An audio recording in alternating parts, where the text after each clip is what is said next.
Are they, Ariel, safe? Not a hair perished from their sustaining garments, not a blemish, but fresher than before. And as thou badest me, in troops I have dispersed them about the isle. The king's son have I landed by himself, whom I left cooling of the air with sighs, in an odd angle of the isle, sitting, his arms in this sad knot. Of the king's ship, the mariners, say how thou hast disposed it, and the rest of the fleet. Safely in harbor is the king's ship, in the deep north, where once thou calledst me up at midnight to fetch dew from the still vexed Bermudas. There she's hid. The mariners all under hatches stowed, who with a charm joined to their separate labor I have left asleep. And for the rest of the fleet which I dispersed, they all have met again, and are upon the Mediterranean float, bound sadly home to Naples, supposing that they saw the king's ship wrecked, and his great person perish. Ariel, thy charge exactly is performed. But there's more work. What is the time of the day? Past the mid-season. At least 2 glasses. The time 'twixt 6 and now must by us both be spent most preciously. Is there more toil? Since thou dost give me pains, let me remember thee what thou hast promised, which is not yet performed me. How now? Moody, what is thou canst demand? My liberty. Before the time be out, no more. I prithee, remember I have done thee worthy service, told thee no lies, made thee no mistakings, served without or grudge or grumblings. Thou did promise to bait me a full year. Dost thou forget from what a torment I did free thee? No.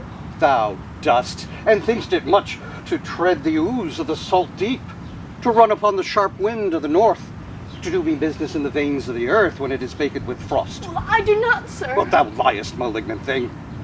Hast thou forgot the foul witch Sycorax, who with age and envy was grown into a hope? Hast thou forgot her? No, sir. Thou hast. Where was she born? Speak, tell me. Sir, in Argier. Oh, was she so? I must once in a month recount what thou hast been, which thou forgetst. This damned witch Sycorax, for mischiefs manifold, and sorceries terrible to enter human hearing, from Argier thou knowest was banished. For one thing she did, they would not take her life. Is not this true? Why, sir? This blue-eyed hag was hither brought with child, and here was left by the sailors. Thou, my slave, as thou reportst thyself, was then her servant. And for thou wast a spirit too delicate to act her earthy and abhorred commands, refusing her grand hests, she did confine thee by help of her more potent ministers, and in her most unmitigable rage, into a cloven pine, where thou didst painfully remain a 12 years, within which space she died, and left thee there, where thou didst vent thy groans as fast as mill wheels strike. Then was this island, save for the sons she did litter here, a freckled whelp, hag-born, not honored with a human shape. Yes, Caliban, her son. Dull thing, I say so.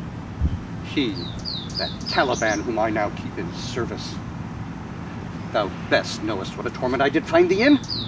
Thy groans did make wolves howl, and penetrate the breasts of ever-angry bears. It was a torment to lay upon the damned, which Sycorax could not again undo. It was mine art, when I arrived and heard thee, that made gape the pine, and let thee out. I thank thee, master. If thou more murmurest, I'll rend an oak, and peg thee in his knotty entrails till thou hast howled away 12 winters. Pardon, master. I will be correspondent to command, and do my spriting most gently. Do so.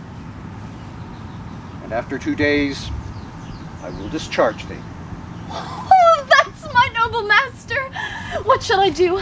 Say what? What shall I do? Go. Make thyself like a nymph of the sea. Be subject to no sight, save thine and mine, invisible to every eyeball else. Go, take this shape and come hitherent. Go. Hence, with diligence,